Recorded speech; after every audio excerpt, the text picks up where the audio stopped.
Hey students, how are you? I just came in. It is dark outside. It's Sunday night and boy, what a beautiful day today was.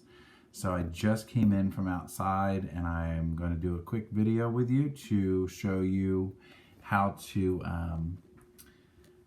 go through the mid-chapter checkpoint in your book, which is your ebook, which you have to find on Think Central. So I'm going to show you what that looks like. And the page number is 557. I'm checking on the side there for you.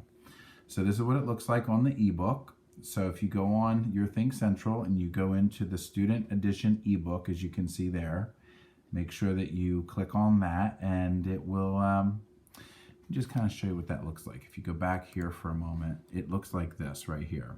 It'll be a yellow icon. Yours won't be exactly the same as my teacher page, but it'll be the same icon and it'll be the student edition ebook for grade 5. And then when you open it, you can actually use your page view to actually enlarge the page, which page view is right on the side.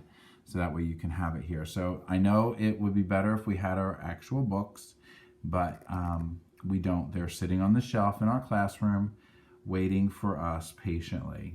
And so we're just going to have to do the next best thing is use the ebook.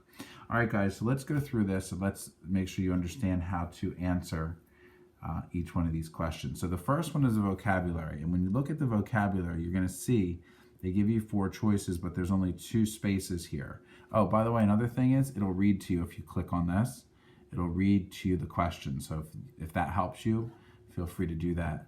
Something you can't do with the actual book, but the ebook you can. All right, number 1, choose the best term from the box. That would be the vocabulary word on the side. The blank is the horizontal number line on the coordinate grid. So the coordinate grid would be where you plot points. And I always think of Battleship, the game Battleship, when I think of a coordinate grid. And I used to have an electronic version of it when I was a kid, and it was always fun to do that. So right now, what we're going to do is we're going to take a look at my notes. So what I've done is I've used grid paper and I've got my notes here. So take a look, focus just on question 1 at this point. Okay, maybe I should do something here. Let me get real technical. There we go. And I'll cover up the distractions of the problems we haven't done yet. So number 1, horizontal. Think about the word horizontal. Horizontal is left to right, so it's this way. And think of the horizon where the land and the sky meet in the distance. So that's called the horizon.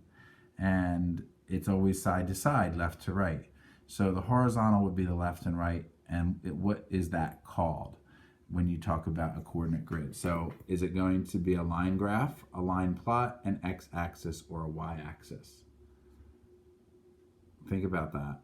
All right, it's going to be the x-axis. So for this one here, as you can see, the side to side, this is the x-axis.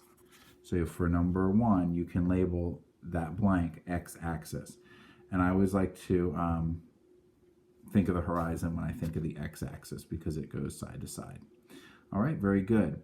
All right, let's go to question 2. I don't think, I just wrote a number 2 on my paper, but let's look here. A blank is a graph, so it has to be a graph. A type of graph that uses line segments to show how data changes over time. All right, so we're looking for how things change over time from, maybe 11 o'clock in the morning to 12 o'clock noon to 1 o'clock in the afternoon, 2 o'clock and so on. That's just an example. Or how does something change from 1 month to the next? It could be rainfall data or snowfall, whatever it may be. What kind of a graph would show that? And you use the line segments to connect the dots. It's like a connect the dot or a dot to dot that you used to do when you were younger to make pictures. It does tell you what pages to look them up. So if you have any problems with these, please go into the ebook. Just click at the top where it says go to page, and you can go to those pages and read more about it. All right, and over here, let's see what kind of a graph it would be. Well, there's really only one answer that talks about a graph, and that would be line graph. So that's the answer. A line graph, and we're going to fill that in here because I don't have the workbook either. So I'm just going to write the word line graph right there. All right, very good. All right, number 3. Let's move on to number 3. So I hope the vocabulary made sense to you.